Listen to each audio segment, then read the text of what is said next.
The moment I understood my place in my own house. Nobody shouted. "You've had this room long enough," Vanessa said, standing in my doorway like she was evaluating square footage. I was on the edge of my bed, laptop still open from work. The glow from the screen hit her face first, then mine. Behind her, Mom leaned against the hallway wall with her arms folded, not angry, not apologetic, just steady. Ethan hovered a few steps back. Quiet, like this was a meeting already decided before I walked in. "Vanessa," I said carefully, "what are you talking about?"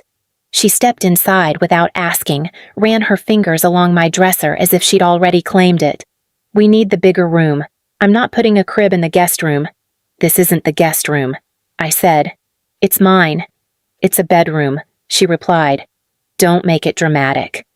Mom finally spoke. "Clara, they're expecting." "It's only fair." "Only fair." I felt something tighten in my chest. "Fair? You're not using it the way they will." Mom added, "You're at work all day." There it was, the quiet math of it. Pregnancy over permanence, future over present. Ethan cleared his throat. "We'll help set up the basement. It's finished." "Right. It'll be comfortable." Comfortable. The basement I paid to renovate when the pipes burst 2 winters ago. The drywall I picked. The recessed lights I installed. The dehumidifier that hums softly at night. "You're serious," I said. Vanessa crossed her arms. "You've always had space. It's time you share." Share. I almost laughed. I bought this house at 27, signed every page myself, put down my savings. I send in $2,180 every month without fail. No one shares that. But what came out was quieter. For how long? "A few months," Mom said quickly. "Until things settle." Things have always been settling in our family. Vanessa's job search, Ethan's business plan, Mom's rent increase. I'm the one who absorbs the aftershocks. Vanessa stepped closer, lowering her voice. "You've always been independent. You don't even want kids. Why do you need the bigger room?" That one hit deeper than she knew.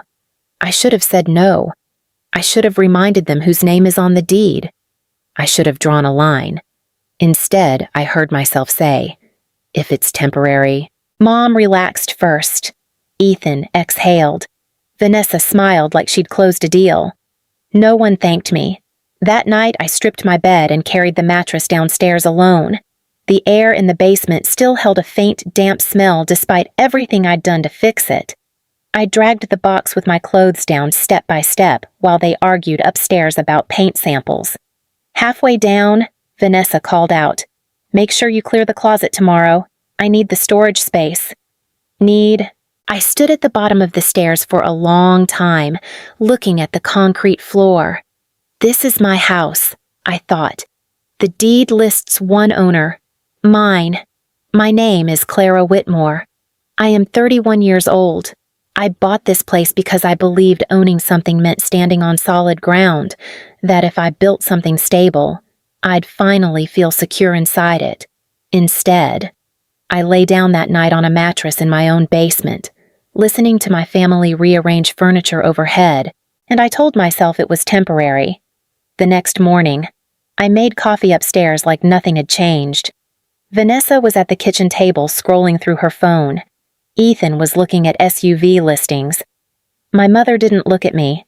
"You slept okay?" she asked, but it sounded like routine maintenance. "Yeah," I said. I didn't mention the concrete.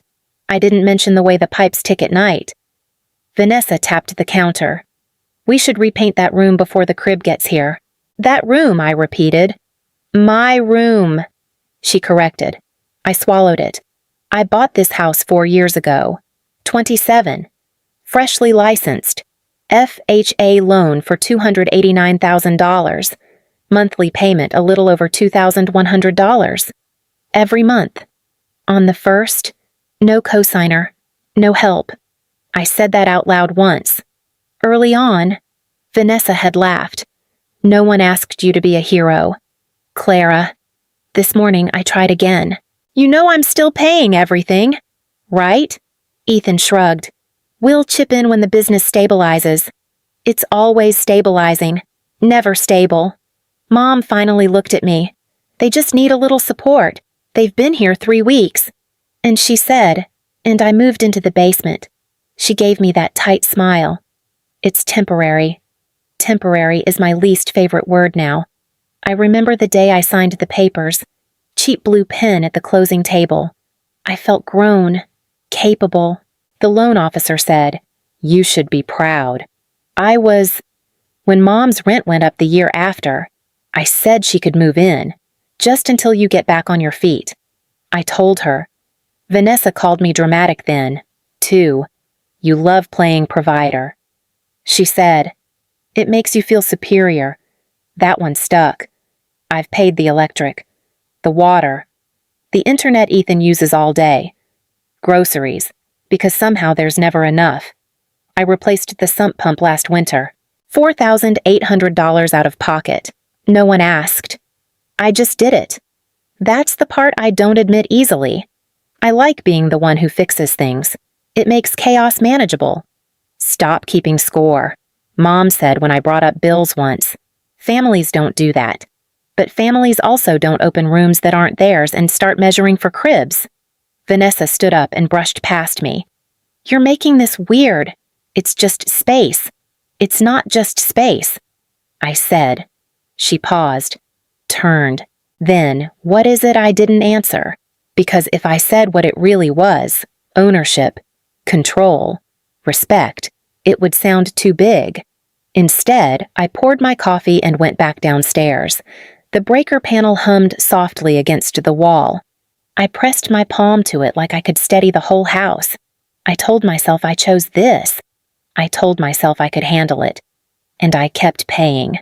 The email came through while I was sitting in my car outside work, engine off, hands still on the steering wheel.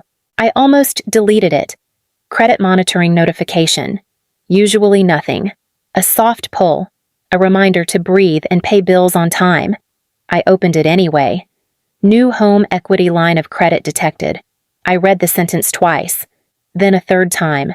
Line of credit. Against my property. Amount $62,400. My first thought wasn't anger. It was confusion. Maybe it's a mistake. Maybe a refinance offer got logged wrong. Maybe I clicked something months ago and forgot. I logged into my mortgage account. Nothing unusual. Then I checked the county recorder's site. There it was. Deed of trust filed 3 months ago. 3 months ago, I was in the basement, arguing about closet space. I called the number listed under the alert. Carolina Trust Lending. A woman answered. Calm. Professional. How may I assist you? There's a home equity line attached to my address. I said, I didn't open it. May I verify your identity? I answered everything she asked. Date of birth? Social? Previous address? She paused. Typing. Yes, Ms. Whitmore. The line was approved in May. I did not apply for it. There is a signed application and notarized deed of trust on file. Notarized, I repeated. Yes, ma'am. I never met with a notary. According to our records, the signing occurred at your residence. At my residence. Send me the documents. I said. When the email arrived, I opened the attachment immediately. There was my name. There was my address. There was my signature. Only it wasn't mine. It was close. Close enough that someone who'd only seen it once might accept it. The curve in the C was too round. The tail on Whitmore cut short. The notary section listed a mobile notary. Witness signature Mary Ann Whitmore. My mother. My hands started to shake. I called her. She answered on the second ring. Hi, sweetheart. Did you sit with a notary at my house in May silence? Clara, what are you talking about? Did you witness a home equity loan for $62,400?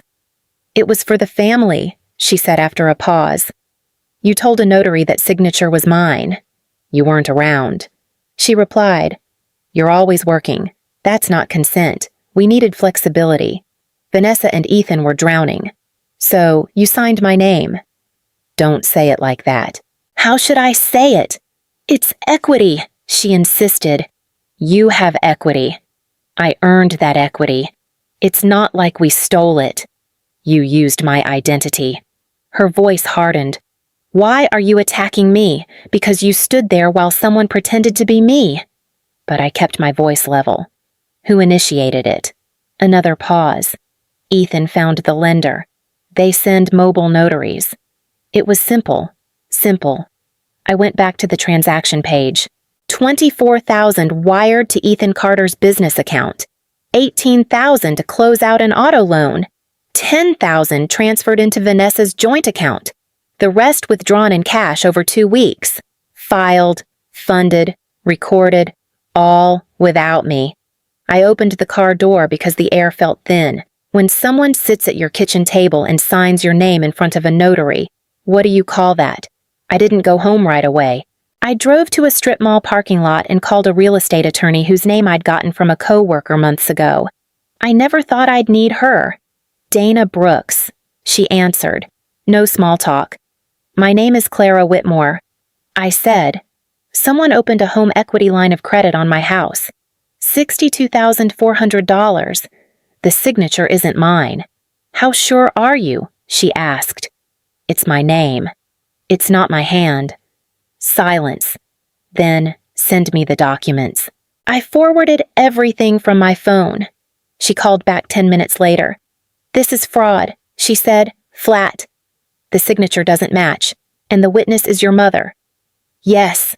Did you authorize anyone to act on your behalf? No. Did you ever give power of attorney? No. Then this isn't a misunderstanding. It's unauthorized execution of a loan instrument. The words sounded clinical, clean, unlike the mess in my chest. They said it was for the family. I muttered. Donna didn't soften. The bank doesn't care about family. They care about enforceable debt. I closed my eyes. What happens now? I asked. We file a fraud affidavit immediately.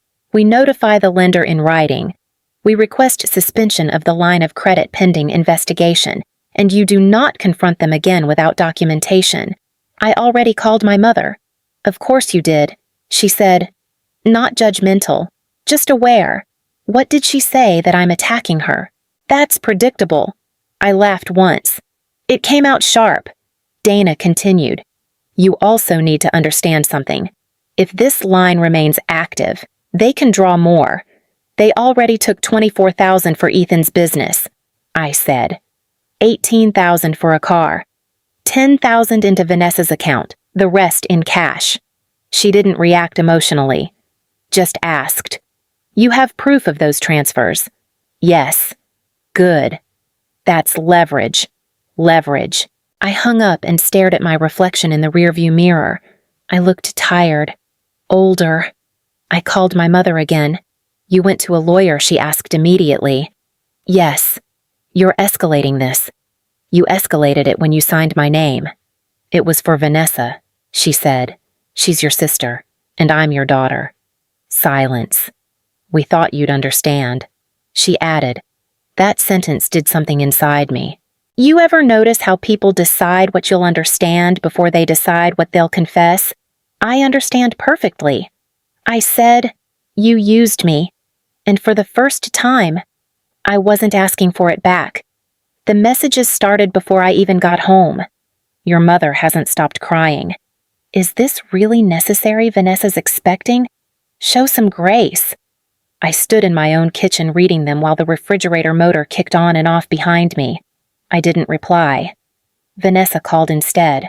Are you actually working with an attorney? She demanded. Yes. Over this. Over $62,400 in my name.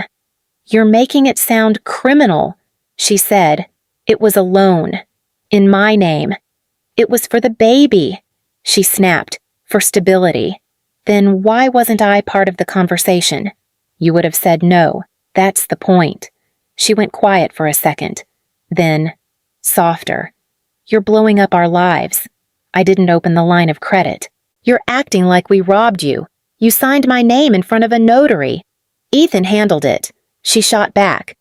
You know how paperwork works. Explain that sentence slowly. Silence. That evening. Ethan knocked on the front door. Not apartment, my house. 3 hard knocks. Controlled. I checked the camera before opening it. He didn't bother smiling. You need to pull back the affidavit, he said. No, you didn't have to involve the lender. You involved them first. He stepped inside without being invited. If they freeze the line, my business collapses. Then you shouldn't have funded it with my equity. It's temporary. Temporary doesn't mean invisible. His jaw tightened. Vanessa's stressed. You're adding to it. I didn't create the problem. You've always been the steady one, he said. You can handle a hit. There it was again. That quiet expectation. I'm not your cushion, I said. He looked around the kitchen like he was assessing it. You'd really push this to court, I'll protect what's mine. It's just money, he muttered. It's not yours. His hands were clenched, red across the knuckles. Think about the baby. He tried again. Think about the signature. He stared at me for a long moment. You're not the same person, he said. No, I just stopped volunteering to lose. After he left, Mom called. You humiliated your sister, she said. I filed documents. Relatives are talking. They should. You're tearing this family apart. I leaned against the counter and let the silence stretch. You stood in my house while someone signed my name. I said, that's where this started. You're being cold. Maybe I am. But tell me this. When did protecting yourself become the worst thing you could do? They went ahead with the baby shower anyway. My backyard, my deck, my mortgage, white folding chairs lined up in rows, pink balloons tied to the fence, a banner stretched across the railing. Welcome, baby Caldwell. The same railing I reinforced last summer after it warped in the heat. I stood inside by the sliding door for a moment, listening. She's glowing, Aunt Lila said. She deserves this, Mom answered, loud enough for everyone to hear. I stepped outside. The music kept playing for 3 seconds. Then someone reached for the speaker. It went quiet. Vanessa turned first. Her smile froze in place. What are you doing? I live here, I said. Mom moved toward me quickly. Clara, not today. It's been today for 3 months. Ethan set down his drink. We can talk later. We've been talking later, I replied. That hasn't worked. I held the folder in my hand at my side. Not raised, just visible. A cousin near the gift table squinted at it. What's that, copies? I said. Vanessa's eyes sharpened. You're not about to make a scene. I didn't make one. I filed paperwork. Mom grabbed my wrist, her grip tighter than I expected. You're embarrassing us. No, I said evenly. You did that when you signed my name. There it was. The shift. Murmurs rippled through the chairs. I stepped forward so I didn't have to raise my voice. 3 months ago, a home equity line of credit was opened against this house for $62,400. That's private, Ethan snapped. It stopped being private when my identity was used. Vanessa folded her arms. You're twisting the situation. I opened the folder and placed 2 sheets on the patio table. This is my signature from my original mortgage. This is the signature on the line of credit. Mrs. Fletcher leaned forward from her seat near the hydrangeas. They don't match. They're close, Ethan said quickly. That's how these things work. No, I said. That's how forgery works. Don't use that word. Mom cut in sharply. What word should I use? I asked. Vanessa's voice cracked. Clara, stop! $24,000 was wired into Ethan's business account. I continued. $18,000 paid off a vehicle loan. $10,000 transferred into your checking account. The rest withdrawn in cash over 2 weeks. A cousin whispered. Is that true? Ethan ran a hand over his face. It was short term. You said Clara agreed. Vanessa shot back at him. His silence lasted too long. Mom stepped between us. It was for the baby. It was for access. I said, Access to something that wasn't yours. You're overreacting, she insisted. I filed a fraud affidavit with the lender. That stopped everything. You what? Vanessa whispered. The line has been suspended pending investigation. Ethan's jaw tightened. You didn't have to escalate. You didn't have to impersonate me. Mrs. Fletcher stood slowly. Mary Ann. Did you witness that document? Mom lifted her chin. It's family business. It's recorded at the county. I replied. It's public. Vanessa looked at Ethan like she was seeing him for the first time. You told me she signed, she said quietly. It was implied. He muttered. No. I said. It was forged. The air felt heavy. Paper plates bent in people's hands. No one touched the cake. You're ruining this day, Vanessa said, her voice shaking. I didn't. I answered. You did that when you decided my consent didn't matter. Ethan leaned closer. This isn't over. No, I said. It's documented. I left the copies on the table and stepped back. No one applauded. No one defended me out loud, but no one defended them either. And sometimes silence is the only verdict you get. Tell me something. What's louder than a yard full of people who suddenly realize the story they were told isn't true? 3 days after the party, Dana called. They've frozen the line, she said. No additional funds can be drawn. The lender has flagged the file for fraud review, and the $62,400 I asked. It remains outstanding, she replied. But they can't touch more. You're protected for now. Protected. The word didn't feel victorious, just necessary. Ethan called within the hour. You blindsided us, he said without greeting. You signed my name. It wasn't forgery. The notary record says otherwise. He exhaled sharply. You're destroying my business. Your business used my equity. You could have handled this inside the family. You handled it inside the family. Without me. He didn't respond. The line went dead. Vanessa didn't call. She texted instead. You didn't have to go this far. I stared at the message, then turned the phone face down. 2 days later, Mom came into the kitchen while I was making coffee. We received something certified, she said. She stayed standing. I know. A notice to quit. Her voice faltered. Yes, you're evicting your own mother. I'm reclaiming my house. This is cruel. No, I said evenly. Cruel was standing in my living room while someone impersonated me. Her shoulders stiffened. It was for your sister, and I'm your daughter. Silence sat between us. You used to be kind, she said quietly. I used to say yes. I replied. The hearing was set 6 weeks later. Dana filed everything properly. The lender's investigation continued in parallel. She asked me again about criminal charges.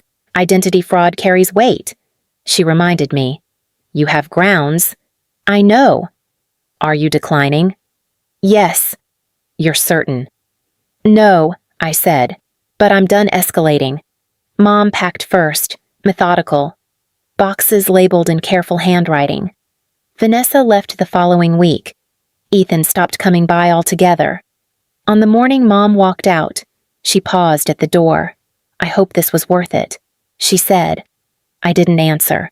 I watched her step onto the driveway that I paid to repave. The house felt larger after they left. Not lighter, just larger. Tell me something. When you finally stop carrying everyone else, why does your arms still feel full? The house is quiet now, not peaceful, just quiet. I moved back upstairs the same day they cleared out. The bedroom still smelled faintly like Vanessa's perfume. I opened the windows and let it air out. Donna called to confirm the investigation was still active. The lender's internal review supports your claim, she said. You're in the clear? In the clear? I repeated. Yes.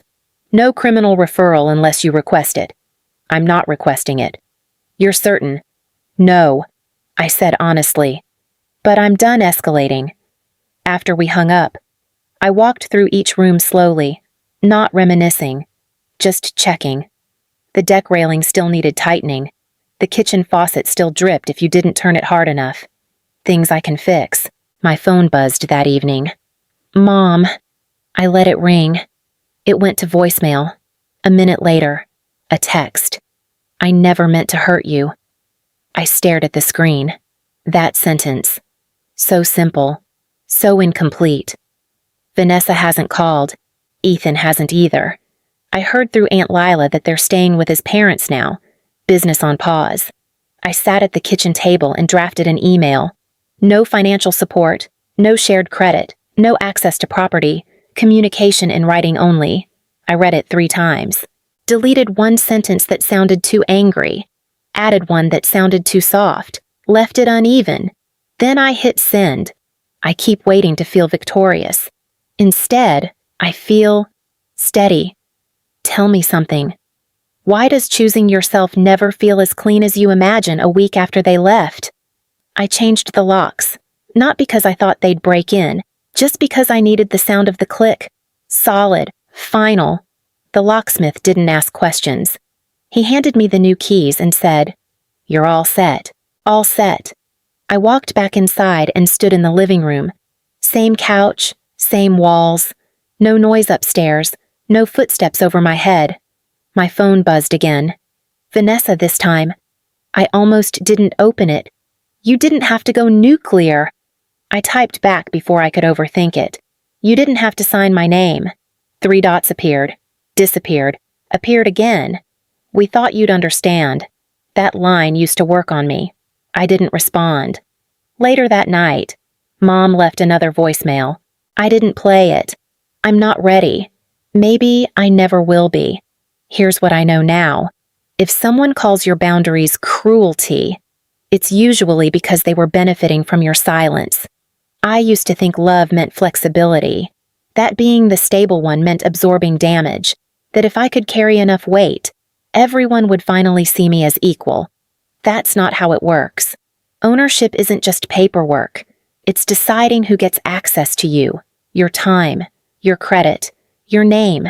$62,400 taught me that lesson. Expensive, but clear. I'm not proud of everything. I didn't press charges. I still hesitate before deleting their messages. I still replay conversations in my head like maybe I could have handled it softer, but softer never protected me. The new lock clicks differently, sharper. If you're listening to this and you're the reliable one, the fixer, the quiet provider, hear me check your credit, check your paperwork, and check who feels entitled to your stability. I'm not done figuring out what family means, but I'm done letting it cost me my name. If this hit close to home, say something. Start the conversation. Don't wait until the debt has your signature on it.